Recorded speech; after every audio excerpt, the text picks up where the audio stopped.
ಯಾರ ಮಿನಿಸ್ಟರ್ ನೀವು ಮಾತಾಡಿ. ಸನ್ಮಾನ್ಯ ಅಧ್ಯಕ್ಷ, ಮಿನಿಸ್ಟರ್ ಇರ್ಬೇಕಲ್ಲ ಉತ್ತರ ಕರ್ನಾಟಕದ ಉತ್ತರ ಕರ್ನಾಟಕ ಬಗ್ಗೆ ಚರ್ಚೆ ಅದಂತ್ರಿ ಸರ್. ಒಬ್ರು ಸಮಸ್ಯೆಗಳ ಬಗ್ಗೆ ಪಾಪ ಸೀನಿಯರ್ ಕೆಲವರು ಬೆಳಗಾವಿಯ ಎಲ್ಲರೂ ಕೇಳ್ಬೇಕಲ್ಲ ಸರ್. ಚಳಿಗಾಲದ ಅಧಿವೇಶನದಲ್ಲಿ ಮಹತ್ವದ ಉತ್ತರ ಕರ್ನಾಟಕದ ಅಭಿವೃದ್ಧಿ ಮತ್ತು ಸಮಸ್ಯೆಗಳ ಕುರಿತು ಮಾತನಾಡಲು ಅವಕಾಶ ನೀಡಿದ್ದಕ್ಕಾಗಿ ತಮಗೆ ಧನ್ಯವಾದಗಳು. ಈಗಾಗಲೇ ಉತ್ತರ ಕರ್ನಾಟಕದ ಸಮಸ್ಯೆಗಳ ಬಗ್ಗೆ ವಿರೋಧ ಪಕ್ಷ ನಾಯಕರಂತ ಆರ್ ಅಶೋಕ್ ಸಾಹೇಬರು, ವಿಜೇಂದ್ರ ಅವರು, ಶಿವಲಿಂಗೇಗೌಡರು, ಕೃಷ್ಣಪ್ಪನವರು, ಅರವಿಂದ್ ಬೆಲ್ಲದವರು, ರಾಜು ಕಾಗೆ ಅವರು, ಬಸರಗೌಡ ಪಾಟೀಲ್ ಅವರು, ಶ್ರೀನಿವಾಸ್ ಮಾಣಿ ಅವರು, ಸೌದಿ ಅವರು, ಶಿವಲಿಂಗೇಗೌಡರು ಎಲ್ಲರೂ ಮಾತನಾಡಿದ್ದಾರೆ. ನಾನು ಮಾತನಾಡಿದ್ದೇನೆ, ಮಾತನಾಡಲಿಕ್ಕೆ ಹೋಗೋಲ್ಲ.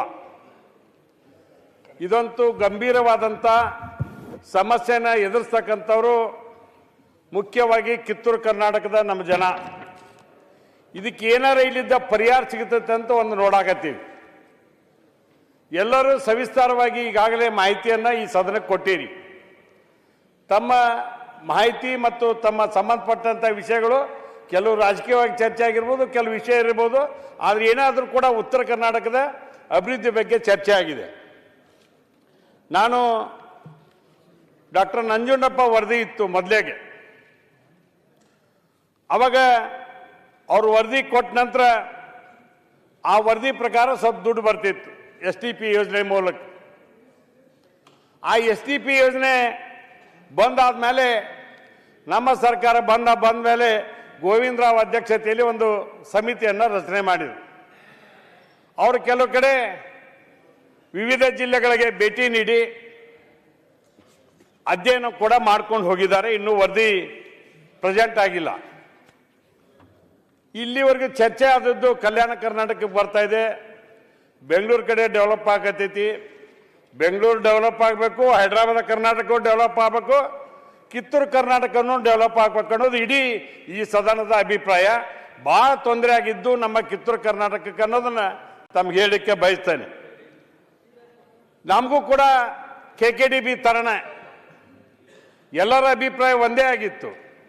ಏನಾಗಿತ್ತು ಅಂದ್ರೆ, ಕಲ್ಯಾಣ ಕರ್ನಾಟಕ ಭಾಗಕ್ಕೆ ಸಂವಿಧಾನ ಪರಿಚ್ಛೇದ 371J ತಿದ್ದುಪಡಿ ಮಾಡಿ ವಿಶೇಷ ಸ್ಥಾನಮಾನ ಕಲ್ಪಿಸಿದಂತೆ ಉತ್ತರ ಕರ್ನಾಟಕದ ಕಿತ್ತೂರು ಕರ್ನಾಟಕಕ್ಕೆ ಬೆಳಗಾವಿ ವಿಭಾಗದ ಬೆಳಗಾವಿ, ಗದಗ, ಹಾವೇರಿ, ಬಾಗಲಕೋಟೆ, ವಿಜಯಪುರ, ಧಾರವಾಡ, ಉತ್ತರ ಕನ್ನಡ ಜಿಲ್ಲೆ ಈ ಎಲ್ಲನೂ ಕೂಡಿಸಿ ಒಂದು ವಿಶೇಷ ಸ್ಥಾನಮಾನ ಕೊಡಬೇಕು ಅಂತ ತಿಳ್ಕೊಂಡು ಹೇಳಿ ಮಾನ್ಯ ಮುಖ್ಯಮಂತ್ರಿಗಳಿಗೆ ನಾವೆಲ್ಲರೂ ಕೂಡ ಕಳೆದ ವಿಧಾನಸಭೆಯಲ್ಲಿ ಪ್ರಸ್ತಾಪ ಮಾಡಿದ್ವಿ. ಅದಕ್ಕೆ ಕಿತ್ತೂರು ಕರ್ನಾಟಕದ ಭಾಗಕ್ಕೆ ಒಂದು ಅಭಿವೃದ್ಧಿ ಮಂಡಳಿಯನ್ನು ನೇಮಕ ಮಾಡಿ ಅಲ್ಲಿ ಹೆಂಗ 5,000 ಕೋಟಿ ಕೊಡ್ತೀರಿ ಅದೇ ರೀತಿಯಾಗಿ ಇಲ್ಲಿ 10,000 ಕೋಟಿ ಕೊಡ್ಲಂತ ಡಿಮಾಂಡ್ ಮಾಡೋರು. ಆದ್ರೆ ಕೊಡ್ತಕ್ಕಂಥದ್ದು ಮುಖ್ಯಮಂತ್ರಿಗಳು ಆರ್ಥಿಕ ಪರಿಸ್ಥಿತಿಯನ್ನು ನೋಡಿಕೊಂಡು ಕೊಡ್ತಕ್ಕಂಥ ಪ್ರಯತ್ನವನ್ನು ಮಾಡಲಿ. ನಾನು ಇಷ್ಟೇ ಹೇಳ್ತಕ್ಕಂಥದ್ದು, ಇವತ್ತೇನಾದರೂ ನಮ್ಮ ಉತ್ತರ ಕರ್ನಾಟಕದಲ್ಲಿ ಅತಿ ಹೆಚ್ಚು ಮಳೆಯಾಗಿ ಇವತ್ತು ಒಂದು ರಸ್ತೆ ಉಳಿದಿಲ್ಲ. ಅದು ರಾಷ್ಟ್ರೀಯ ಹೆದ್ದಾರಿ ಆಗಿರ್ಬೋದು, ರಾಜ್ಯ ಹೆದ್ದಾರಿ ಆಗಿರ್ಬೋದು, ಜಿಲ್ಲಾ ಮುಖ್ಯ ರಸ್ತೆ ಇರ್ಬೋದು, ಗ್ರಾಮೀಣ ರಸ್ತೆಗಳಿರ್ಬೋದು, ಎಲ್ಲ ರಸ್ತೆಗಳು ಕೂಡ ಇವತ್ತು ಸಂಪೂರ್ಣವಾಗಿ ಮಳೆಗೆ ನೆನೆದು ಇವತ್ತು ರಸ್ತೆ ಸಂಚಾರಕ್ಕೆ ಭಾಳ ತೊಂದರೆ ಆಗಿದೆ. ನಾನು ಮಾನ್ಯ ಮುಖ್ಯಮಂತ್ರಿ ಸನ್ಮಾನ್ಯ ಸಿದ್ದರಾಮಯ್ಯನವರಿಗೆ, ಉಪಮುಖ್ಯಮಂತ್ರಿ ಸನ್ಮಾನ್ಯ DK ಶಿವಕುಮಾರ್ ಸಾಹೇಬರು ಮತ್ತು ಅದೇ ರೀತಿಯಾಗಿ ಲೋಕೋಪಯೋಗಿ ಸಚಿವರಂತ ಸತೀಶ್ ಜಾರಕಿಹೊಳಿ ಸಾಹೇಬರಾಗಿರ್ಬೋದು, ಸಂಬಂಧಪಟ್ಟಂಥ ಎಲ್ಲ ಸಚಿವರು, ಇವತ್ತು ನಾನು KSRTC ಮಿನಿಸ್ಟರ್ ಆದಂಥ ನಮ್ಮ ರಾಮಲಿಂಗಾರೆಡ್ಡಿ ಸಾಹೇಬರು ಹೈದರಾಬಾದ್ ಕರ್ನಾಟಕ ಮತ್ತು ಕಿತ್ತೂರು ಕರ್ನಾಟಕ ಬಸ್ ಓಡದಂಥ ಪರಿಸ್ಥಿತಿ ಇತ್ತು. ಎಲ್ಲ ಕಡೆ ಹೊಸ ಬಸ್ಗಳನ್ನ ಕೊಡ್ತಕ್ಕಂಥ ಪ್ರಯತ್ನ ಮಾಡಿದ್ರು. ಹಿಂಗೆ ತಮ್ಮ ಬೋಸರಾಜ್ ಅವರು ತಮ್ಮ ಅಧಿಕಾರಿ ಯಾರಿಗೈತಿ ಎಲ್ಲ ಸಚಿವರು ಕೆಲವು ಮಟ್ಟಿಗೆ ಎಷ್ಟಾಗುತ್ತೆ ದುಡ್ಡು ಕೊಡ್ತಕ್ಕಂಥ ಪ್ರಯತ್ನವನ್ನು ಮಾಡಿದ್ದಾರೆ. ಇಷ್ಟಾದರೂ ಕೂಡ ಬೇಡಿಕೆ ಶಾಸಕರದ್ದು ಹೆಚ್ಚಿಲ್ಲ, ಇದು ಜನರ ಬೇಡಿಕೆ ಹೆಚ್ಚಿದೆ. ಇವತ್ತು ಆ ಭಾಗ ಈ ಭಾಗ ನಮ್ಮನ್ನು ನೀವು ಟೀಕೆ ಮಾಡೋದು ಒಂದು ಭಾಗ ಬಿಟ್ಬಿಡೋದು. ಇಡೀ ಕಿತ್ತೂರು ಕರ್ನಾಟಕದ ಅಭಿವೃದ್ಧಿ ಸಲುವಾಗಿ ನಾವೆಲ್ಲರೂ ಏನು ಮಾಡ್ಬೇಕನ್ನೋದು ಚರ್ಚೆ ಮಾಡಿದ್ವಿ. ನಾವು ಅಶೋಕ್ ಅವ್ರು ಮಾತನಾಡೋ ಹೊತ್ತಿನಾಗ ಕೇಳಿದ್ವಿ, ವಿರೋಧ ಪಕ್ಷ ನಾಯಕರು ನಮ್ಮ ಬೆಲ್ಲದವ್ರು ಮಾತನಾಡೋದು ಕೇಳಿದ್ವಿ. ಅಲ್ಟಿಮೇಟ್ಲಿ ಎಲ್ಲರ ತಲೆಗೆ ಅಂದ್ರೆ ಕಿತ್ತೂರು ಕರ್ನಾಟಕಕ್ಕೆ ಒಳ್ಳೆಯದಾಗಲಿ, ಅದು ಕೂಡ ಉತ್ತರ ಕರ್ನಾಟಕ ಅಭಿವೃದ್ಧಿ ಆಗಲಿ. KKDB ಹಿಡ್ಕೊಂಡು ಕಲ್ಯಾಣ ಕರ್ನಾಟಕ ಹಿಡ್ಕೊಂಡ ಅದಕ್ಕೆ ಈ ವಿಚಾರವಾಗಿ ನಾವು ಏನು ಮಾಡಬೇಕು ಅಂದ್ರೆ ನಾವು ಯಾರು ಬೆಂಗಳೂರು ಬಗ್ಗೆ ಚರ್ಚೆ ಮಾಡೋದು ಬೇಡ. ಬೆಂಗಳೂರು ಡೆವಲಪ್ಮೆಂಟ್ ಆಗಬೇಕು. ಬೆಂಗಳೂರು ನಮಗೆ ಭಾಳ ದೊಡ್ಡ ಉತ್ಪಾದನೆ ಮಾಡ್ತಕ್ಕಂಥ ಒಂದು ನಗರ. ಆ ಭಾಗದಲ್ಲಿ ಕೂಡ ಅದು ಅಭಿವೃದ್ಧಿ ಆಗಲಿ. ನಮ್ಮ ಭಾಗಕ್ಕೂ ಅದು ಸರಿ ಸಮಾನವಾಗಿ ಅಭಿವೃದ್ಧಿ ಆಗಬೇಕು ಅನ್ನೋದು ನಮ್ಮೆಲ್ಲರದ ವಿಚಾರ ಅನ್ನುವಂಥ ಮಾತನ್ನು ಹೇಳಿ, ನಾನು ಒಂದು ವಿಷಯವನ್ನು, ಇವತ್ತು ಭಾಳ ರೈತರು ಕಷ್ಟದಲ್ಲಿದ್ದಾರೆ. ರೈತರಿಗೆ ಬೆಳೆ ಪರಿಹಾರ ಕೊಡಬೇಕು ಅನ್ನೋಂಥ ವಿಚಾರನ ಮುಖ್ಯಮಂತ್ರಿಗಳಿಗೆ ಮತ್ತು ಕಂದಾಯ ಸಚಿವರ ಗಮನಕ್ಕೆ ತಂದಾಗ ರಾತ್ರಿ 11 ಗಂಟೆಗೆ ಮಾತಾಡಿದ್ರೆ ಬೆಳಿಗ್ಗೆ 65 ಕೋಟಿ ರೂಪಾಯಿ ಬರೀ ಧಾರವಾಡ ಜಿಲ್ಲೆಗೆ ಬಿಡುಗಡೆ ಮಾಡಿದರು. ಹೆಚ್ಚುವರಿಯಾಗಿ ಮತ್ತೆ 65 ಕೋಟಿಯನ್ನು ಕೊಟ್ಟರು. ಮಾತು ಹೇಳ್ತಾರೆ ಕೊಡಲಿಲ್ಲ, ರಾಜ್ಯ ಸರ್ಕಾರ ಕೊಡಲಿಲ್ಲ ಅಂತ. ರಾಜ್ಯ ಸರ್ಕಾರ ಕೊಡ್ಲಿಕ್ಕಾದ್ರೆ ರೈತರಿಗೆ ಬೆಳೆ ಪರಿಹಾರನ ಜಮಾ ಹಾಕಿರಲಿಲ್ಲ. ಆದರೆ ಕೇಂದ್ರ ಸರ್ಕಾರದ ನೆರವಿಗೆ ನಾವು ಹೋಗಲೇಬೇಕಾಗತ್ತೆ. ಒಕ್ಕೂಟ ವ್ಯವಸ್ಥೆಯಲ್ಲಿ ಕೇಂದ್ರ ರಾಜ್ಯ ಸರ್ಕಾರಗಳು ಎರಡು ಕಣ್ಣಿದ್ದಂಗೆ. ಯಾಕಂದ್ರೆ ಅಲ್ಲಿ ನಮ್ಮ ಸಂಸದರು 28 ಜನ ಇದ್ದಾರೆ. ಉದಾಹರಣೆಗೆ ಇವತ್ತು ಮಹದಾಯಿ ಕಳಸಾ ಬಂಡರ ಬಗ್ಗೆ ಎಲ್ಲರೂ ಬೆಳಕು ಚೆಲ್ಲಿದ್ರು. ಮಹದಾಯಿ ಕಳಸಾ ಬಂಡರ ಬಗ್ಗೆ ಎಲ್ಲ ವಿಷಯವನ್ನು ಈಗ ಅಂತಿಮಗೊಳಿಸ್ಬಿಟ್ಟೇವಿ. ರಾಜ್ಯ ಸರ್ಕಾರ ಇರ್ತಕ್ಕಂಥದ್ದು ಕೇಂದ್ರ ಸರ್ಕಾರ ಕೈಯಾಗೆ ಓನ್ಲಿ ಒಂದು ವನ್ಯಜೀವಿ ಮಂಡಳಿಯಿಂದ ಪರಿಸರ ಇಲಾಖೆಯಿಂದ ಅನುಮತಿ ಕೊಟ್ಬಿಟ್ರೆ ನಾವು ಕಾಮಗಾರಿ ಟೆಂಡರ್ ಕರೆದು ಗುತ್ತಿಗೆದಾರರಿಗೆ ವರ್ಕ್ ಆರ್ಡರ್ ಕೊಟ್ಬಿಟ್ಟೇವಿ. ಆ ವರ್ಕ್ ಆರ್ಡರ್ ಕೊಟ್ಟಕ್ಕೆ ಕೆಲಸ ಮಾಡೋದು ಒಂದೇ ನಮ್ಮ ಕಡೆ ಜವಾಬ್ದಾರಿ ಇರ್ತಕ್ಕಂಥದ್ದು ರಾಜ್ಯ ಸರ್ಕಾರದ್ದು. ಅದಕ್ಕೆ ನಾನು ಮಾನ್ಯ ಮುಖ್ಯಮಂತ್ರಿಗಳಿಗೆ ಮನವಿ ಮಾಡ್ತಕ್ಕಂಥದ್ದು, ಹಿಂದೆ ಸರ್ವಪಕ್ಷ ಸಭೆ ಮಾಡ್ತಿದ್ವಿ. ರಾಜ್ಯದ ಏನೇ ಸಮಸ್ಯೆ ಬಂದಾಗ ಅನಂತ್ ಕುಮಾರ್ ಅವರು ರಾಜ್ಯ ಮತ್ತು ಕೇಂದ್ರದ ನಡುವೆ ಕೊಂಡಿಯಾಗಿ ಕೆಲಸ ಮಾಡ್ತಿದ್ರು. ಇವತ್ತು ಆ ಸ್ಥಾನದಲ್ಲಿ ನಮ್ಮ ಕೇಂದ್ರ ಸಚಿವರಂತ ಸನ್ಮಾನ್ಯ ಪ್ರಹ್ಲಾದ್ ಜೋಶಿ ಸಾಹೇಬ್ರದ ಒಂದು ಸರ್ವಪಕ್ಷದ ನಿಯೋಗವನ್ನು ತೆಗೆದುಕೊಂಡು ಹೋಗಿ ಪ್ರಧಾನಮಂತ್ರಿಗಳಿಗೆ ಭೇಟಿ ಮಾಡ್ತಕ್ಕಂಥ ಒಂದು ವ್ಯವಸ್ಥೆಯನ್ನು ಮಾಡಿ, ಈಗಾಗಲೇ ಮೊನ್ನೆ ಆಲ್ ಪಾರ್ಟಿ ಮೀಟಿಂಗ್ ಕರಿಬೇಕಂತ ತೀರ್ಮಾನ ಮಾಡಿದ್ರು. ಕೇಂದ್ರ ಸಚಿವರು ಕೆಲವು ಕಾರ್ಯದ ಒತ್ತಡದಿಂದ ಆಗೋದಿಲ್ಲ ಅನ್ನುವಂಥ ಮಾತು ಹೇಳಿದಾಗ ಅದು ಮುಂದೂಡಿದೆ. ನಮ್ಮೆಲ್ಲರ ಬಯಕೆ ಏನಾಗಿದೆ ಅಂದ್ರೆ, ಉತ್ತರ ಕರ್ನಾಟಕ ಬೆಳಗಾವಿದಾಗ ಇವತ್ತೇನು ಚರ್ಚೆ ನಡೆದೈತಿ ಅಣ್ಣ, ಇವತ್ತೇನು ಉತ್ತರ ಕರ್ನಾಟಕ ಬಗ್ಗೆ ಸಮಸ್ಯೆ ಚರ್ಚೆ ನಡೆದೈತಿ. 2 ಬಾರಿ ಇದೇ ವಿಧಾನಸಭೆ ಬೆಂಗಳೂರಲ್ಲಿ ಒಮ್ಮೆ, ಬೆಳಗಾಂದಾಗ ಒಮ್ಮೆ ಮಹದಾಯಿ ಕಳಸಾ ಬಂಡರಿ ಆಗಬೇಕು ಅಂತ ತಿಳ್ಕೊಂಡು ಹೇಳಿ 224 ಜನ ಶಾಸಕರು ಕೂಡ ನಿರ್ಣಯವನ್ನು ಮಾಡಿ, ಆ ನಿರ್ಣಯ ಎಲ್ಲಿಗೆ ಬಂತವರೆ ಚರ್ಚೆದಾಗ ಉಳಿಯಿತು. ಬಟ್ ಜಾರಿ ಆಗಲಿಲ್ಲಲ್ಲ. ಜಾರಿ ಮಾಡಕ್ಕೆ ಏನು ಮಾಡಬೇಕು? ಕೇಂದ್ರ ಸರ್ಕಾರ DPRಗೆ ಅನುಮತಿ ಕೊಟ್ಟಿದೆ. ಎಲ್ಲ ನಮ್ಮ ನ್ಯಾಯಾಧಿಕರಣದ ತೀರ್ಪು ಬಂದಿದೆ. ಅಲ್ಟಿಮೇಟ್ಲಿ ಕೇಂದ್ರ ಸರ್ಕಾರದಾಗ ಫಾರೆಸ್ಟ್ ಮಿನಿಸ್ಟರ್ ತಪ್ಪು ಸುದ್ದಿ ಯಾಕೆ ಹೇಳ್ತೀರಿ? ಕೋರ್ಟ್ದಾಗ ಐತಿ. ಯಾಕೆ ಈಗ ನೀವು MLA ಆರ್ಸಿ ಬಂದ್ಬಿಟ್ರಿ, ಇನ್ನೂ ಯಾಕೆ ಆ ಪಾಲಿಟಿಕ್ಸ್ ಕಂಟಿನ್ಯೂ ಮಾಡ್ತೀರಿ? ಕಳಸಾ ಬಂಡೂರಿ ಕೋರ್ಟ್ದಾಗ ಐತಿ, ನಿಮಗೂ ಗೊತ್ತೈತಿ, ನಮಗೂ ಗೊತ್ತೈತಿ. ಯಾಕೆ ಸುಮ್ಮ ಜನರದ್ದು ಸದನದ ದಾರಿ ತಪ್ಪ? ನಿಮಿಷ, ನಾ ಯಾವ್ದು ಬೆಲ್ಲ ಸರ್, ನಾ ಯಾವ್ದು ದಾರಿ ತಪ್ಸ ಕೆಲಸ ಮಾಡಂಗಿಲ್ಲ. ನಮ್ದು ಏನ್ ನೇರ ದಿಟ್ಟ ನಿರಂತರ. ನಂದು ನಮ್ಮ ಭಾಗದ ಸಮಸ್ಯೆ. ನೀವು ಹುಬ್ಳಿ ಧಾರವಾಡದವ್ರು, ಮೊದ್ಲೇಕ್ ನೀರು ನಿಮಗ ಬೇಕು, ನಿಮ್ ಪರವಾಗಿ ನಾವು ವಕಾಲತ್ ಮಾಡ್ತೇನೆ. ಗೊತ್ತು, ಕೋರ್ಟ್ದಾಗ ನಾನು ನೋಡಿ ಕೇಂದ್ರ ಸರ್ಕಾರ ಮೇಲೆ ಅಪಾದನೆ ಮಾಡ್ತಾ ಇಲ್ಲ. ಅವರು ನೀವು ತಾಯಿ ಸ್ಥಾನದಾಗದ್ರ ಮೇಲೆ ಕೇಂದ್ರದಾಗ, ನಾವು ಮಕ್ಕಳ ಸ್ಥಾನದಾಗದೇವಿ. ಕೇಳ್ತಕ್ಕಂಥ ನಮ್ಮ ಹಕ್ಕು, ಅದಕ್ಕೆ ಕೇಳಕತ್ತೇನೆ ಹೊರತಾಗಿ ಬೇರೆ ಉದ್ದೇಶಕ್ಕಲ್ಲ. ಆತ ಕೋರ್ಟ್ದಾಗ ಹೋಗಿ ನಿಮ್ಗೆ ವನ್ಯಜೀವಿ ಮಂಡಳಿ ಪರ್ಮಿಷನ್ ಕೊಡ್ಸಕ್ ಆಗತ್ತಲ್ಲ ಹೇಳಿ, ಇಲ್ಲ ಅಂದ್ರೆ ಇಲ್ಲ ಅಂತ ಹೇಳಿ. ಕೋರ್ಟ್ದಾಗ ಐತಿ. ಕೋರ್ಟ್ಗೆ ಸ್ಟೇ ಇದೆಯಾ? ಏನಿದೆ ಸ್ಟೇ ಐತೆ ಅನ್ನೋದು ಕೇಂದ್ರ? ಏನೂ ಇಲ್ಲ. ಗೋವಾದವ್ರು 2 ಸಂಸದರ ಮಾತು ಕೇಳ್ಕೊಂಡು 28 ಜನ ಸಂಸದರಿದ್ದವ್ರನ್ನ ನೀವು ಮುಂದೆ ಹಾಕೋತ ಹೋದ್ರೆ ನಾವು ಇದ್ರ ಮೇಲೆ ಒಂದ್ ಸ್ವಲ್ಪ ಪೂರ್ತಿ ಅದ್ರ ಸ್ಟಡಿ ಮಾಡಿ ಹೇಳ್ರಿ. ನನಗೆ ಹೇಳಿದೆ ಮಹೇಶಣ್ಣ, 1 ಮಿನಿಟ್, ನಿನಗೂ ಹುಬ್ಳಿದವ್ರಿಗೆ ನೀರ್ ಬೇಕು. ಮತ್ತ ಅಲ್ಲಲ್ಲ, 1 ಮಿನಿಟ್ ಫಸ್ಟ್ ನಾ ಹೇಳ್ತೀನಿ. ನಾನು ಮತ್ತೆ ರಾಜಕಾರಣಕ್ಕೂ ಹೆಂಗ್ಲ ನಿಮ್ಗೆ ಒಂದ್ಸಲ ಕ್ಲಾರಿಫೈ ಮಾಡ್ತೀನಿ. ಈ ಕಳಸಾ ಬಂಡಿರಿ ನೀವು ಹಗಲಲ್ಲಿ ಹೇಳ್ತೀರಿ, ಇಡೀ ಸದನದ ಮಾತಾಡೋರು ಎಲ್ಲರೂ ಅದನ್ನ ಮಾತಾಡ್ರ. ಕೋರ್ಡಿನೇಟರ್ 1 ಸೆಕೆಂಡ್ ಫಸ್ಟ್ ಈ ವಿಷಯ ಸುಪ್ರೀಂ ಕೋರ್ಟ್ 1 ಮಿನಿಟ್ ಕೇಳ್ರಿ. ವಿಷಯ ಸುಪ್ರೀಂ ಕೋರ್ಟ್ ಹೋಗುವಂತ ಅವಶ್ಯಕತೆನೇ ಇದ್ದಿದ್ದಿಲ್ಲ. ಅವಾಗ ಸ್ಟಾರ್ಟಿಂಗ್ ಆದಾಗ ಆ ಪ್ರಕರಣ ಅಲ್ಲೇ ಡಿಸ್ಪೋಸಲ್ ಮಾಡ್ತಕ್ಕಂಥ ಸಾಧ್ಯತೆ ಇತ್ತು. ಆದರೆ ಸುಪ್ರೀಂ ಕೋರ್ಟ್ಗೆ ಹೋಗಿದ್ದು ಯಾರು? ಈ ವಿಷಯ ತೆಗೆದುಕೊಂಡು ಅದನ್ನು ಅವಾರ್ಡ್ ಮಾಡ್ಸೋಕೆ ಟ್ರಿಬ್ಯುನಲ್ ಮಾಡಕ್ಕೆ ತೀರ್ಪು ಮಾಡಿದ್ದು ಯಾರು? ಒಂದು. ಎರಡನೇದು, ಇದೆಲ್ಲ ಯೋಜನೆ ಒಳ್ಳೆಯದಾಗದನ್ನೆಲ್ಲ ನೀವು ಒಂದ್ಸಲ ಅರ್ಥ ಮಾಡ್ಕೊಂಬಿಟ್ರಿ ಇದು ಎಷ್ಟು ಒಳ್ಳೇದಾಗೈತಲ್ಲ ಮಾದಾಯಿ. ನಮ್ಮ ಕಾಲದಾಗ ಬಿಜೆಪಿ ಕಾಲದಾಗ ಐತಿ, ನಿಮ್ ಕಾಲದಾಗ ಏನು ಭಾಳ ಆಗುವಂತದ್ದಾಗಿಲ್ಲ. ಕೈ ಮುಗಿತೇನೋ 1 ಮಿನಿಟ್ ಪೂರ್ತಿ ಕೈ ಮುಗಿತೇವೆ ಪೂರ್ತಿ ನಮ್ಮ ಭಾಗದ ಜನರು ನಿಮ್ ಕೈ ಮುಗಿತೇವೆ ಅಂತ ಹೇಳಿದ್ದೆ. 1 ಮಿನಿಟ್ ನೀವು ಹೇಳಾಗತ್ತಿಲ್ಲ ಕೇಳ್ರಿ ಪೂರ್ತಿ. ಬಿಡಿ 1 ಮಿನಿಟ್ ನಾ ಮಾತಾಡ್ತೇನೆ ಮೇಡಮ್ ಮಹೇಶನ. ಮುಗಿಸ್ಕೊಳ್ತೇನೆ. ನನ್ನ ಮೈಂಡ್ ಚೇಂಜ್ ಆಗೋದು ಬೇಡ. ಮಾತಾಡ್ತೇನೆ. ನನ್ನ ಮೈಂಡ್ ಚೇಂಜ್ ಆಗೋದು ಬೇಡ. ಇಲ್ಲ ಎಲ್ಲಿ ಹೋಗಲ್ಲ ನಿಮ್ಮ ಮೈಂಡ್ ಅಲ್ಲೇ ಇರ್ತೈತೆ, ಎಲ್ಲಿ ಕಳ್ಸಂಗಿಲ್ಲ. ನಿಮ್ಮ ಮೈಂಡ್ ಇಟ್ಟಾನ ಹೇಳ್ತೈತೆ 1 ಮಿನಿಟ್. ಅಲ್ಲ ಇಲ್ಲ ರಾಮ ಜನ್ಮಭೂಮಿ ಇದನ್ನ ಚರ್ಚೆ ಮಾಡಿದವರು ಹೇಳ್ತೇನೆ ನೀವು ಮಾತಾಡ್ರಿ. ವಿರೋಧ ಇದೇನೋ ವಿರೋಧ ಇದೇನೋ ಹೇಳಿ. ನಾನು ಹೇಳಿದ್ದೇನಾರ ಇದರ ಸುಳ್ಳಿತ್ತು ತಪ್ಪಿತ್ತು ಈಗ ನಾ ಜೋಶಿ ಸಾಹೇಬ್ ಸೀನಿಯರ್ ಕಡೆ ಅವ್ರಿಗೆ ಹೋಗಿ ಮನವಿ ಕೊಟ್ಟಿದ್ದು.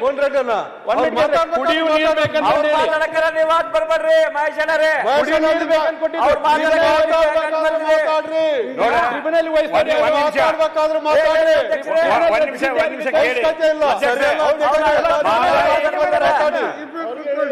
ನೀವು ಮಾತಾಡ್ಬೇಕಾದ್ರೆ ಮಾತಾಡ್ರಿ. ಇವಾಗ ಅವಶ್ಯಕತೆ ಇಲ್ಲ. 1 ಮಿನಿಟ್ ಇವಾಗ ನೋಡ್ರಿ ನಿಮ್ಮ ಏನು ಮಾಡಿಲ್ಲ.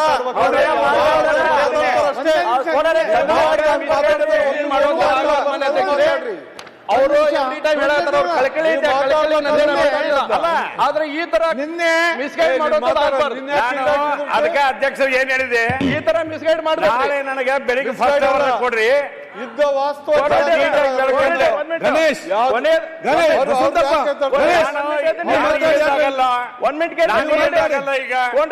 ಮಾತಾಡ್ಬೇಕು. ಮಾತಾಡಿ ನೀವು. ಗೋವಾದಾಗ ಶ್ರೀಮತಿ ಸೋನಿಯಾ ಗಾಂಧಿ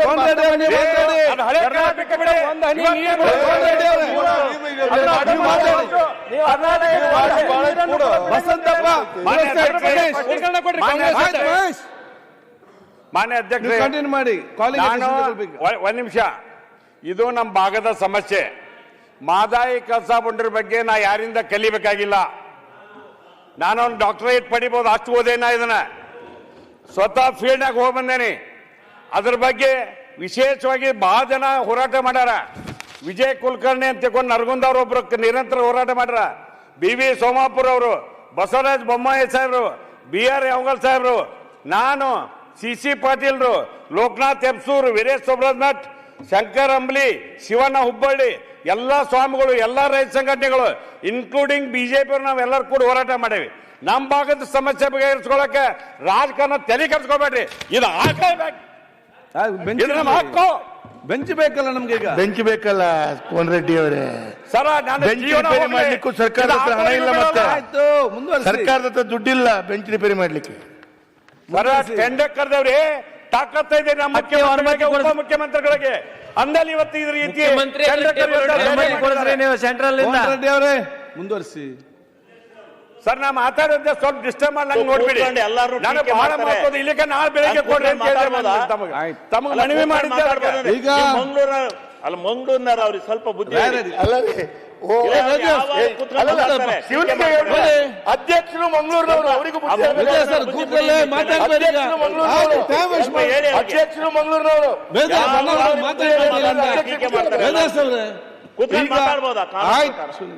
ನೋಡಿ ಕೂತ್ಕ ಮಾತಾಡ್ಬೋದು. ಐತೆ ಕಾನೂನಲ್ಲಿ ಇಲ್ವೋ ಹೇಳಿ. ಅದನ್ನ ನಾನು ಹೇಳಿದ್ದೇನಲ್ಲ. ಈಗ ಅಲ್ಲ ಅದ್ ಹೇಳ್ಬಿಡಿ, ತೀರ್ಪು ಕೊಟ್ಬಿಡಿ. ನಾನು ಬರ ಸ್ಪಷ್ಟ ಹೇಳಿದ್ದೇನೆ. ಶುರು ಮಾಡ್ತೀವಿ. ನಾನು ಇವತ್ತು ಬೆಳಿಗ್ಗೆನೆ ಹೇಳಿದ್ದೇನೆ, ಅಲ್ಲಿ ಕೂತ್ಕೊಂಡು ಮಾತಾಡಬೇಡಿ. ಮತ್ತೆ ಈಗ ಮಾತಾಡಿದ್ರೆ ನಾವು ಫುಟ್ಬಾಲ್ ಅಲ್ಲಿ 3 ಪಾಸ್ ತೋರಿಸ್ತಾರೆ, ಬಿಳಿ, ರೆಡ್ ಮತ್ತು ಗ್ರೀನ್, ಅದು ಎಲ್ಲೋ ಎಲ್ಲ ಶುರು ಮಾಡ್ಬಿಡ್ತೀವಿ. ಆಯ್ತು, ಮುಂಚೆ ಈಗಾಗಲೇ ಮೊನ್ನೆ CM ಅವರು ಸ್ಪಷ್ಟ ಹೇಳಿದ್ದಾರೆ, ಯಾರು ಮಾತಾಡೋ ಯಾರು ಕೂಡ ಡಿಸ್ಟರ್ಬ್ ಮಾಡಬೇಡಿ ಅಂತ.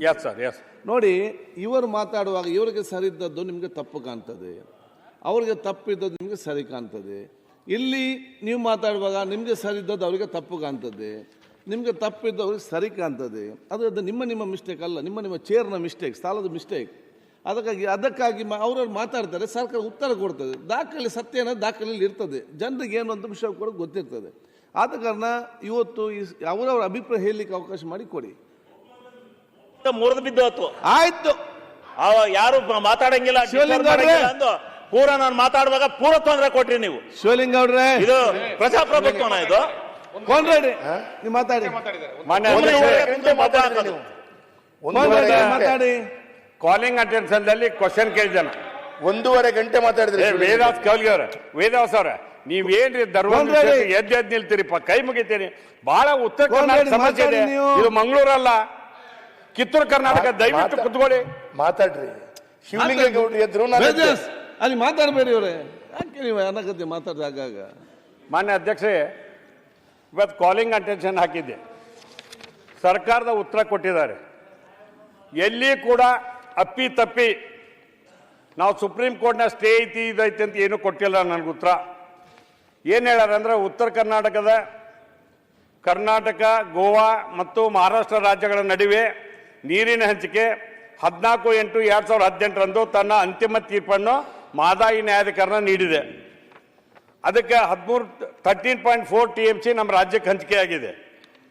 ಅದ್ರ ಪೈಕಿ 1.72 ಕಳಸಾ ಬಂಡೂರಿ, ಆಮೇಲೆ 2.18 ಬಂಡೂರಾಕ. ಈ ರೀತಿಯಾಗಿ ಕೇಂದ್ರ ಸರ್ಕಾರ ಗೆಜೆಟ್ ಅಧಿವೇಶನ ಮಾಡಿದ್ದಕ್ಕೆ ನಾವು ಸನ್ಮಾನ ಕೂಡ ಮಾಡಿದ್ದೇವೆ. ಅದು ಕೂಡ ಮಹದಾಯಿ ತೀರ್ಪು ಎಲ್ಲ ಆದ ನಂತರ ಕೊನೆಗೆ ಏನು ಬಂದಿದೆ, ವನ್ಯಜೀವಿ ಮಂಡಳಿ ಅನುಮತಿ ತೆಗೆದುಕೊಳ್ಬೇಕು ಅಂತ. ಅದು ಇರಲಿಲ್ಲ. ಗೋವಾದವರ ಒತ್ತಡದ ಮೂಲಕ ನಾವು ಎಲ್ಲಿವರೆಗೆ ಸಿಟ್ಟು ಬರ್ತದೆ ಸರ್ ನಮ್ಗಂದ್ರೆ, in the floor of the Goa assembly ಆ ಮುಖ್ಯಮಂತ್ರಿಗಳು ಹೇಳ್ತಾರೆ, ಕೇಂದ್ರ ಸರ್ಕಾರ ಯಾವುದೇ ರೀತಿಯೊಳಗೆ ಆ ಕಾಮಗಾರಿಯನ್ನು ಮಾಡಕ್ಕೆ ಬಿಡುದಿಲ್ಲ ಅಂತ ಹೇಳಿ ಅಂತ ತಿಳ್ಕೊಂಡು ಹೇಳಿದಾಗ ನಮ್ಮ ಕೇಂದ್ರ ಸಚಿವರಂತ ಪ್ರಹ್ಲಾದ್ ಜೋಶಿ ಸಾಹೇಬರು, ಇಲ್ಲ ಅದು ಕೇಂದ್ರ ಸರ್ಕಾರದ ಹೇಳಿಕೆ ಅಲ್ಲ ಅಂತ ಹೇಳಿದ್ರು.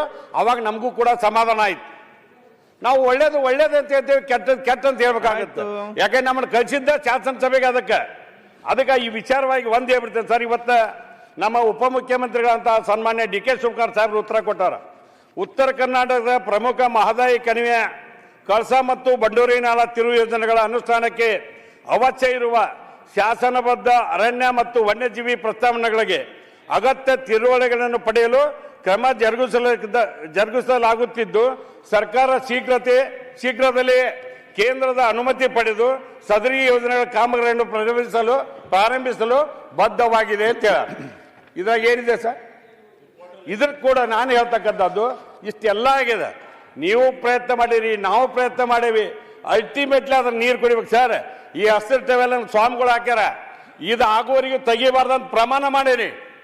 ಆದ್ರೆ ನಾನು ಅದ್ರ ಬಗ್ಗೆ ಹೋರಾಟ ನಾನು ಒಬ್ಬನೇ ಮಾಡಿಲ್ಲ, ಇಡೀ ರಾಜ್ಯದ ಹೋರಾಟ ಆಗಿತ್ತು. ಅದು ಚಲನಚಿತ್ರ ಮಂಡಳಿನೇ ಬಂದಿತ್ತು ನಮ್ಮ ಕಡೆ, ರೈತರೆಲ್ಲ ಹೋರಾಟ ಮಾಡಿ. ಇದನ್ನ ಎಲ್ಲಿವರೆಗೂ ಜಗ್ಗೋದು? ಇವತ್ತಿನ ವಿಧಾನಸಭೆಯಲ್ಲಿ ಮಾನ್ಯ ಮುಖ್ಯಮಂತ್ರಿಗಳದಾರ, ಒಂದು ಬಾರಿ ಗಟ್ಟಿಯಾಗಿ ಸರ್ವಪಕ್ಷ ಸಭೆ ಕರೀರಿ. ಇವತ್ತು ಕೂಡ ಒಂದು ನಿರ್ಣಯ ಪಾಸ್ ಮಾಡಿ ಮಹದಾಯಿ ಕಳಸಾ ಬಂಡೂರಿ ಯೋಜನೆ ಜಾರಿ ಮಾಡ್ಬೇಕು ಅಂತ ಒತ್ತಾಯ ಮಾಡ್ರಿ. ನಾನು ಪ್ರಹ್ಲಾದ್ ಜೋಶಿ ಸಾಹೇಬ್ರ ಹೆಸರು ತಗೊಂಡಿದ್ದು ಇಷ್ಟ. ಹಿಂದೆ ಅನಂತ್ ಕುಮಾರ್ ಅವ್ರು ಹೆಂಗೆ ಕೊಂಡೆಯಾಗಿ ಕೆಲಸ ಮಾಡ್ತಿದ್ರು, ಇವತ್ತಿಗೂ ಅವ್ರ ಬಗ್ಗೆ ನಮ್ಗೆ ಗೌರವ ಇದೆ. ಪ್ರಧಾನಮಂತ್ರಿಗಳು ಅವ್ರ ಮಾತು ಕೇಳ್ತಾರೆ, ಅವ್ರು ಕೊಂಡೆಯಾಗಿ ಕೆಲಸ ಮಾಡ್ಲಿ ಅಂತ ಹೇಳಿ 224 ಮಂದಿ ಶಾಸಕರ ಪರವಾಗಿ ಕೋರ್ಟ್ದಾಗಿದ್ದಾಗ ಪ್ರಹ್ಲಾದ್ ಜೋಶಿ ಅವ್ರ ರೋಲ್ ಏನ್ ಬರ್ತೈತಿ? ಸುಮ್ಮಾ ಪ್ರಹ್ಲಾದ್ ಜೋಶಿ ಅವ್ರ ತಲೆ ಮೇಲೆ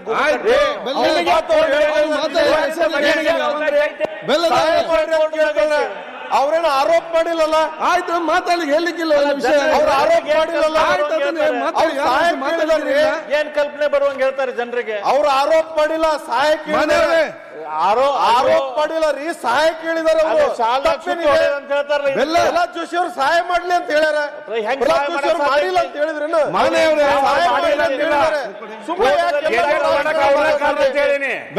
ಯಾಕೆ ರಾಜಕಾರಣ ಮಾತಾಡ್ತೀರಿ? ಇದೇನಾಗೈತಿ, ಕುಂಬಳಕ ಕಳ್ಳ ಅಂದ್ರೆ ಮುಟ್ಕೊಂಡಾಗತ್ತೆ ಸರ್. ಒಂದು ಈ ಮಹದಾಯಿ ವಿಷಯಕ್ಕೆ ಈಗೇನು ಈ ಅಧಿವೇಶನ ನಡೆದ ಸರ್, ಒಂದು ಅಂತಿಮ ತೀರ್ಮಾನಕ್ಕೆ ಬರ್ಬೇಕು. ನಾವು ಸರ್ತಿಗೊಮ್ಮೆ ಸದನದಾಗ ಮಹದಾಯಿ ಏನಾತ ಒಂದು ಕ್ವಶನ್ ಕೇಳೋದು, ನಮ್ಮ ಕ್ಷೇತ್ರ ಜನ ಭಾಳ ಚಲೋ ಮಾತಾಡಿ ಅನ್ನೋದು, ಮತ್ತು ಉತ್ತರ ಮಾತ್ರ ಜೀರೋಣ. ಅದಕ್ಕೆ ಈ ಯೋಜನೆ ಜಾರಿ ಮಾಡ್ಬೇಕಂದ್ರೆ ಒಂದು ಸೀರಿಯಸ್ ಆಗಿ ತೀರ್ಮಾನ ಮಾಡ್ಬೇಕು. ನೀವು ತೆಲಂಗಾಣ ಮತ್ತು ತಮಿಳುನಾಡು ನೋಡ್ಬೇಕು, ರಾಜ್ಯದ ಸಮಸ್ಯೆ ಬಂದಾಗ ಪಕ್ಷಾತೀತವಾಗಿ ಎಲ್ಲರೂ ಒಂದಾಗ್ತಾರೆ. ನಾವು ಮಾತ್ರ ಪಕ್ಷ ಅಂತ ಹೊಡೆದಾಡ್ತೀವಿ. ಇದು ರಾಜ್ಯದ ಸಮಸ್ಯೆ. ಅದಕ್ಕೆ ನಾವೆಲ್ಲರೂ ಕೂಡ ಒಕ್ಕಟ್ಟಾಗಿ ಪ್ರಯತ್ನ ಮಾಡೋಣ. ಅದಕ್ಕೆ ನಾ ಎಲ್ಲ ಇಲ್ಲಿರ್ತಕ್ಕಂಥ 224 ಜನ ಶಾಸಕರಿಗೆ ಮನವಿ ಮಾಡ್ತೇನೆ, ಒಂದು ಒಕ್ಕಟ್ಟಿನ ನಿರ್ಣಯವನ್ನ ಮಾಡೋಣ. ಮಹದಾಯಿ ಕಳಸಾ ಬಂಡೂರಿ ಯೋಜನೆ ಜಾರಿ ಮಾಡ್ಬೇಕಂತ ಹೇಳಿ ಪಕ್ಷಾತೀತವಾಗಿ ಸಂಕಲ್ಪ ಮಾಡೋಣ. ಯಾರ ಬಗ್ಗೆ ಅಪಾದ ಬೇಡ, ಯಾರ ಬಗ್ಗೆ ದೂರ ಬೇಡ. ನಮ್ಗೆ ಈ ಯೋಜನೆ ಆಗ್ಬೇಕು ಅನ್ನೋಂಥದ್ದು ನನ್ನ ಹಕ್ಕು. ಅದ್ರ ಕೂಡ ರೈತರು ಸಂಕಷ್ಟದಾಗಿದ್ದಕ್ಕೆ ಪ್ರಧಾನಮಂತ್ರಿ ಫಸಲ್ ಬಿಮಾ ಯೋಜನೆ ಸರ್, ಕೇಂದ್ರ ಸರ್ಕಾರ 50% ಕೊಡ್ತೈತಿ, ರಾಜ್ಯ ಸರ್ಕಾರ 50% ಕೊಡ್ತೀವಿ, 10% ರೈತರು ವಂತಿಗೆ ಕಟ್ತಾರೆ ಸರ್. ಅದು ಎಷ್ಟು ಮೋಸ ಮಾಡಕತ್ತಾರಂದ್ರೆ ರೈತರಿಗೆ ಅದು ಪರಿಹಾರನೇ ಬರೋಲ್ಲ. ಬೆಳೆ ವಿಮೆ ಪರಿಹಾರ ಕೊಡ್ಬೇಕಾದ್ರೆ ಕೊಡಂಗೇ ಇಲ್ಲ. ಅದಕ್ಕೊಂದು ಸಿಸ್ಟಮ್ದಾಗ ಅದಕ್ಕೆ ಯಾವ ರೀತಿ ಹೋಗ್ಯತ್ತಂದ್ರೆ ಅದಕ್ಕೆ ಪ್ರತಿ ವರ್ಷ ರೈತರು ಪ್ರಧಾನಮಂತ್ರಿ ಫಸಲ್ ಬಿಮಾ ಯೋಜನೆ ಕೊಡಿಸಿಲ್ಲ ನೀವು MLAಗಳು, ಆ ಭಾಗದವ್ರಿಗೂ ಕೇಳ್ತಾರೆ, ಈ ಭಾಗದವ್ರಿಗೂ ಕೇಳ್ತಾರೆ. ಅಲ್ಟಿಮೇಟ್ಲಿ ಅದು ಬರಂಗಿಲ್ಲ. ಅದಕ್ಕೇನು ಹೊಸ ಕಾಯ್ದೆ ಐತಿ, ಅದಕ್ಕೇನು ಮಾಡ್ಬೇಕಂತ ಚಲುವರಾಯ ಸ್ವಾಮಿ ಸಾಹೇಬ್ರು ಕೂಡ ಒಂದು ಸಲ ಸಭೆ ಮಾಡಿದ್ವಿ, ಖಂಡ್ರೆ ಸಾಹೇಬರು ನಾವು ಕಂದಾಯ ಸಚಿವರು ಕೂಡ ಒಂದು ಸಲ ಸಭೆ ಮಾಡಿದ್ವಿ. ಯಾವುದೂ ಪ್ರಯೋಜನ ಆಗಲಿಲ್ಲ. ಅದಕ್ಕೊಂದು ಸೀರಿಯಸ್ ಆಗಿ ಕೇಂದ್ರ ಸರ್ಕಾರಕ್ಕೆ ಕೆಲವು ಬದಲಾವಣೆ ಮಾಡಲಿಕ್ಕೆ ಒಂದು ಪ್ರಸ್ತಾವನೆಯನ್ನು ಕಳಿಸಬೇಕು ಅಂತ ಹೇಳಿ ತಮ್ಮ ಮೂಲಕ ಮನವಿಯನ್ನು ಮಾಡ್ತೇನೆ. ಓಕೆ. ಆಮೇಲೆ ಮೆಕ್ಕೆಜೋಳ ಸರಿಗೆ ಭಾಳ ಗಂಭೀರವಾದಂಥ ಸಮಸ್ಯೆ. ಮಾನ್ಯ ಮುಖ್ಯಮಂತ್ರಿಗಳು ಒಂದು ಬಾರಿ ಸಭೆ ಕರೆದು ಸರ್ ಅವ್ರ ಮನ್ಯಾಗ, ನನಗಲ್ಲಿ ಇನ್ವಿಟೇಷನ್ ಇರಲಿಲ್ಲ. ಆ ಗೊಂಜಾಳ ಖರೀದಿ ಐತೆ ಅಂತ ಹೇಳಿ ಒಳಗೆ ಹೋಗಿ ಕೂತೆ. ಮಾನ್ಯ ಮುಖ್ಯಮಂತ್ರಿಗಳ ನಿರ್ಣಯ ತಗೊಂಡು ಮಾತಾಡೋ ಹೊತ್ನ್ಯಾಗ ಅಲ್ಟಿಮೇಟ್ಲಿ ಅಧಿಕಾರಿಗಳು ಕೆಲವು ವಿಚಾರಗಳನ್ನ ಪ್ರಸ್ತಾಪ ಮಾಡಿದ್ರು ಅವರು. ಆದರೆ ಮುಖ್ಯಮಂತ್ರಿಗಳು ರೈತರ ಪರವಾಗಿ ಧೈರ್ಯ ಮಾಡಿ, ಇಲ್ಲ ಇವತ್ತು ಮೆಕ್ಕೆಜೋಳ ಖರೀದಿ ಮಾಡೇ ತೀರಬೇಕು ಅಂತ ಹೇಳಿ ಸಂಬಂಧಪಟ್ಟಂತ ಎಲ್ಲ ಸಚಿವರ ಜೊತೆ ಸಭೆ ಮಾಡಿ ಅವತ್ತು ನಿರ್ಣಯ ಮಾಡಿದ್ರು ಅಂತ ಹೇಳಿ 20 ಕ್ವಿಂಟಲ್ ಇದ್ದದ್ದು ಇವತ್ತು 50 ಕ್ವಿಂಟಲ್ ಒಬ್ಬ ರೈತರ ಖರೀದಿ ಮಾಡ್ಬೇಕಂತ ಆಯ್ತು. ಅದಕ್ಕೆ ನಾವು ಸರ್ಕಾರಕ್ಕೆ ಅಭಿನಂದನೆ ಹೇಳ್ಬೇಕಾಗೈತಿ. ಅದಕ್ಕೆ ಕೇಂದ್ರ ಸರ್ಕಾರ ಅನುವನ್ನು ಕೂಡ ನಮ್ಗೆ ಬೇಕಾಗೈತಿ. MSP ಮೂಲಕ ಅವ್ರು ರೇಟ್ ಫಿಕ್ಸ್ ಮಾಡೋ ಅಧಿಕಾರ ಅವ್ರಿಗೆ. ಅದನ್ನ ರೇಟ್ ಫಿಕ್ಸ್ ಮಾಡಿದ ಬಳಿಕ ಇವತ್ತು ಬರೀ ಖರೀದಿ ಕೇಂದ್ರ ಸ್ಟಾರ್ಟ್ ಮಾಡಿದಕ್ಕೆ 2,000 ಆಗಿದೆ ಸರ್ ಮಾರ್ಕೆಟ್. ಬರೀ ಖರೀದಿ ಕೇಂದ್ರ ಸ್ಟಾರ್ಟ್ ಮಾಡಿದ್ದಕ್ಕೆ ಸ್ಟಾರ್ಟ್ ಮಾಡದಿದ್ರೆ ಏನು ಮಾಡೋಕ್ಕಾಕಿತ್ತು ಹೇಳಿ ಸರ್? ಬರೀ 1600-1700 ಕೊಡ್ಬೇಕಾಕಿತ್ತು. ಅದಕ್ಕೆ ಇವತ್ತು ಇನ್ನೊಂದು ನಾನು ಮುಖ್ಯಮಂತ್ರಿಗಳಿಗೆ ಮನವಿ ಮಾಡ್ತೇನೆ ಸರ್, ಅದನ್ನ ಬಂದ್ ಮಾಡಬೇಡ್ರಿ, ಇನ್ನೊಂದು ವಾರ 15 ದಿವಸ ಚಾಲು ಇಡ್ರಿ. ಆಟೋಮೆಟಿಕ್ಲಿ ಮಾರ್ಕೆಟ್ ಇಂಪ್ರೂವ್ ಆಗುತ್ತೆ. ಅದಕ್ಕೆ ಇನ್ನೊಂದು 50,000 ಬೇಕಾದ್ರೆ ನಮ್ಗೆ ಇವತ್ತು ಟೋಟಲ್ ಆಗಿ ಗೋಂಜಾಳ ಖರೀದಿಯಿಂದ ಸರ್ಕಾರಕ್ಕೆ ಪ್ರತಿ ಕ್ವಿಂಟಲ್ಗೆ 239 ರೂಪಾಯಿ ಸರ್ಕಾರದಿಂದ ಕೊಡಕತ್ತಾರ. ಆ ಡಿಫ್ರೆನ್ಸ್ ಏನು ಬರ್ತದನ್ನ ಅದರಿಂದ 300 ಕೋಟಿ ರೂಪಾಯಿ ಸರ್ಕಾರಕ್ಕೆ ಹೊರೆ ಆಗುತ್ತೆ. ಅದಕ್ಕೆ ಇದು ಎಲ್ಲ ಯಾಕೆ ವಿಚಾರ ಹೇಳಿದಂದ್ರೆ ಇದು ಬಹಳ ಗಂಭೀರವಾದಂಥ ಸಮಯ. ಆಮೇಲೆ ಹೆಸರು ಖರೀದಿ ಕೇಂದ್ರ ಸ್ಟಾರ್ಟ್ ಮಾಡಿವಿ ಸರ್, ಹೆಸರು ಉದ್ದು ಅವೆಲ್ಲ. ಇವತ್ತು ಅದಕ್ಕೆ ABC ಮಾಡಂತ ನಾವು ಒತ್ತಾಯ ಮಾಡಿದ್ವಿ. ಅದು ಏನೋ ಬದಲಾವಣೆ ಮಾಡಿ ಖರೀದಿ ಮಾಡ್ಬೇಕಂದ್ರೆ you get permission from the central government. ನಮಗೆ ರಾಜ್ಯ ಸರ್ಕಾರಕ್ಕೆ ಅಧಿಕಾರ ಇಲ್ಲ. ಅದಕ್ಕೆ ಏನಾರು ಮಾಡ್ಬೇಕು ಅನ್ನೋದಕ್ಕೊಂದು ವಿಶೇಷವಾಗಿ ಕೆಲಸ ಮಾಡಿದ್ವಿ. ಇವತ್ತಿನವರೆಗೂ ಹೆಸರು ಖರೀದಿ ಮಾಡಲಿಕ್ಕೆ ಸ್ಟಾರ್ಟ್ ಆಗಿಲ್ಲ. ಓಕೆ. ಇದು ಕೂಡ ನಮ್ಮ ಉತ್ತರ ಕರ್ನಾಟಕದಲ್ಲಿ ಇರ್ತಕ್ಕಂಥ ಸಮಸ್ಯೆ ಅನ್ನುವಂಥ ಮಾತನ್ನು ಹೇಳಿ ಗ್ರಾಮೀಣಾಭಿವೃದ್ಧಿ ಇಲಾಖೆಯಿಂದ ನಮ್ಮ ಪ್ರಿಯಾಂಕ ಖರ್ಗೆ ಸರ್ ಒಳ್ಳೆ ಕೆಲಸಗಳನ್ನ ಮಾಡಾಕತ್ತಾರೆ. ಅದಕ್ಕೆ ನಮ್ಮ ಹಿಂದೆ JJMದಿಂದ ಕಾಮಗಾರಿಯಿಂದ ಮಾಡಿದ್ವಿ. ಆ ಗುತ್ತಿಗೆದಾರಿಗೆ ಪೇಮೆಂಟ್ ಆಗೋಲ್ದು. ಕೇಂದ್ರ ಸರ್ಕಾರದಿಂದ 13,000 ಕೋಟಿ ಬರ್ತಕ್ಕಂಥದ್ದು ಬಾಕಿ ಇದೆ. ಅದನ್ನು ಕೊಡಿಸಬೇಕಾದದ್ದು ಆ ಕಡೆ ಇದ್ದವ್ರು ಕೂಡ ಮಾಡಬೇಕು. ಬೇರೆ ರಾಜ್ಯಗಳಿಗೆ ಕೊಟ್ಟಾರ, ನಮ್ಮ ರಾಜ್ಯಕ್ಕೆ ಮಾತ್ರ ಕೊಟ್ಟಿಲ್ಲ.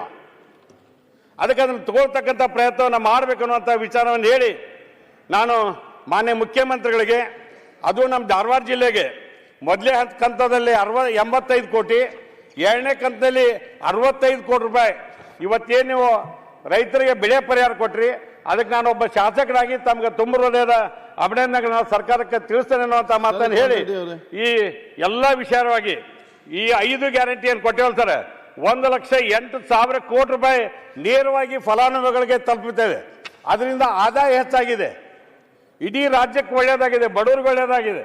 ಇಂಥ ಒಳ್ಳೆ ಕೆಲಸಗಳನ್ನ ಮಾಡ್ತಕ್ಕಂಥ ನಮ್ಮ ಸರ್ಕಾರ ಇವತ್ತು ನಾನು ನಮ್ಮ ಸರ್ಕಾರದ ಬಗ್ಗೆ ಅಷ್ಟೇ ಹೇಳೋದಿಲ್ಲ, ಕೇಂದ್ರ ಸರ್ಕಾರದಿಂದ ಬರ್ತಕ್ಕಂಥ ಎಲ್ಲ ಯೋಜನೆಗಳನ್ನು ಏನೇನು ತರಬೇಕಾಗೈತಿ ನಿಮ್ಮ ಭಾಗದಿಂದ ನೀವು ಪ್ರಯತ್ನ ಮಾಡ್ರಿ, ನಮ್ಮ ಭಾಗದಿಂದ ನಾವು ಪ್ರಯತ್ನ ಮಾಡ್ತೀವಿ. ಇದರ ರಾಜಕಾರಣ ಬೇಡ, ಒಕ್ಕಟ್ಟಾಗಿ ಎಲ್ಲರೂ ಕೂಡಿ ಕೆಲಸವನ್ನ ಮಾಡೋಣ, ಈ ರಾಜ್ಯದ ಅಭಿವೃದ್ಧಿಯನ್ನ ಮಾಡೋಣ ಅನ್ನುವಂಥ ಮಾತನ್ನು ಹೇಳಿ ಒಂದು ಮಹದಾಯಿ ಕೆಲಸ ಬಂದಿರಿ ಸರ್. ಎರಡನೇದು ಕಿತ್ತೂರು ಕರ್ನಾಟಕಕ್ಕೆ ಒಂದು ಪರಿಹಾರ, ಏನೋ ಒಂದು ಮಂಡಳಿ ಮಾಡ್ತಾರೋ ಏನು ಮಾಡ್ತಿರೋ ಒಂದು ವಿಶೇಷ ಸ್ಥಾನಮಾನ ಕೊಟ್ಟು ಕಲ್ಯಾಣ ಕರ್ನಾಟಕಕ್ಕೆ ಹೆಂಗೆ ಕೊಡ್ತೀರಿ ಹಂಗ ಒಂದು ನಿರ್ಣಯಕ್ಕೆ ಈ ಸದನ ಮುಗಿದ್ರೊಳಗನ ಒಂದು ಘೋಷಣೆ ಮಾಡಬೇಕು ಅಂತ ಹೇಳಿ ಮುಖ್ಯಮಂತ್ರಿಗಳಿಗೆ ಮನವಿ ಮಾಡಿ ಮಾತಾಡಲು ಅವಕಾಶ ಕೊಟ್ಟಕ್ಕಾಗಿ ತಮ್ಮ ಧನ್ಯವಾದಗಳು ಸಲ್ಲಿಸಿ ನಾನು ಮಾತನ್ನು ಮುಗಿಸ್ತೇನೆ. ಗಮನ ನ್ಯೂಸ್ ಫಸ್ಟ್ ನಿರ್ಭೀತಿಯಿಂದ ನಿಮ್ಮ ಪರವಾಗಿ.